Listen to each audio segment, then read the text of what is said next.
According to a headline at CNN Business, quote, "The people paid to spot risks see high chance of global catastrophe within 10 years." End quote. Here's the lead. Quote, "Humanity faces a perilous future marked by an explosion of disinformation turbocharged by artificial intelligence and the devastating effects of climate change." End quote. As pointed out in the article at CNN Business, quote, "The gloomy outlook comes from an annual survey by the World Economic Forum of people paid to identify and manage global risks." End quote. In fact, the World Economic Forum report, published January 10, 2024, indicates that nearly two-thirds of survey respondents expect an, quote, "elevated chance of global catastrophes," end quote, within the next decade. About 30% of respondents expect an, quote, "elevated chance of global catastrophes," end quote, within the next 2 years. The survey is based on responses from nearly 1,500 people paid to identify and manage global risks. Yes, you are hearing me correctly. CNN, a major corporate media outlet, is citing the results of a renowned survey that indicates that global catastrophes, plural, lie in our near future. Although the results of the survey do not define a global catastrophe, they do define global risk, an event that would, quote, "negatively impact a significant proportion of global gross domestic product, population, or natural resources," end quote. You probably noticed that first place on that list of 3 items is, quote, "global gross domestic product," end quote. In this society, it's all about the money.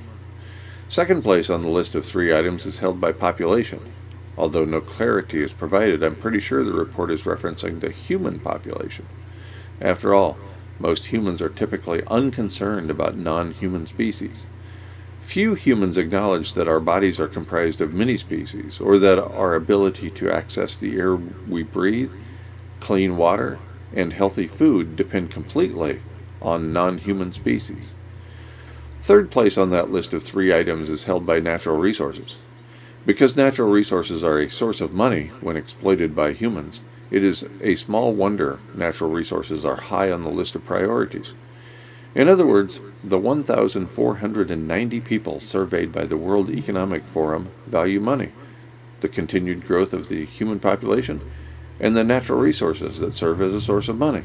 The order of these priorities is not surprising, of course. I suspect that most people have the same priorities as the people, quote, "paid to spot risks," end quote. Most of us value money, the ability to increase the number of humans on Earth, with no negative consequences, and the continued ability to exploit the planet to 1, make money, and 2, increase the number of humans on Earth with no negative consequences.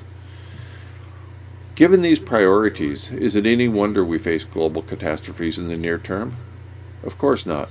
Oh, and by the way, global catastrophes have already arrived. It's quite simple and easy to predict catastrophes as they occur.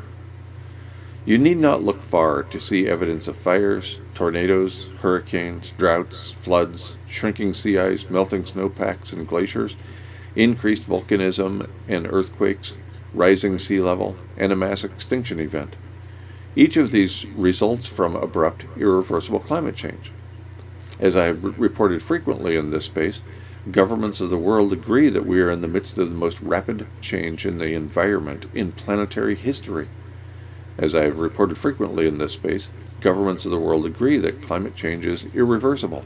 A few people even understand the aerosol masking effect, the outcome of imploding nuclear facilities imploding, and the importance of an ice-free Arctic Ocean.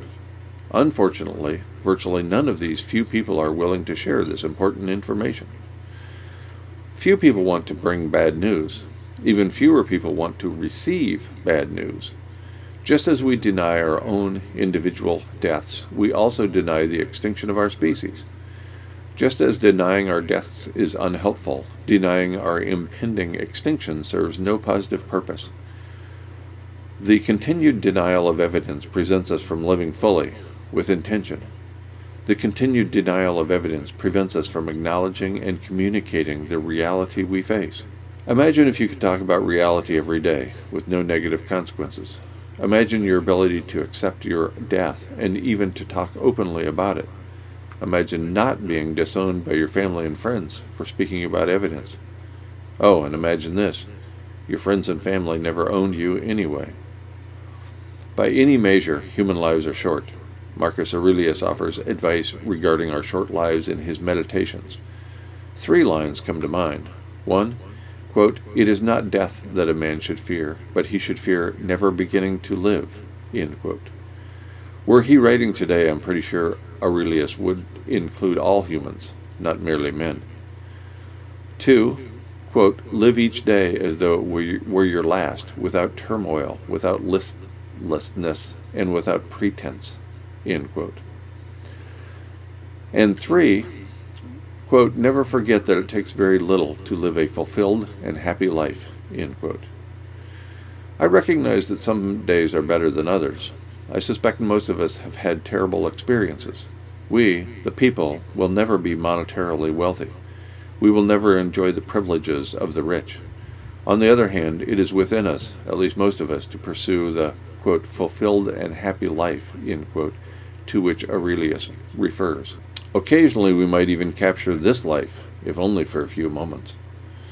It becomes increasingly easy to express gratitude when we recognize the odds against even being here on this most beautiful of planets.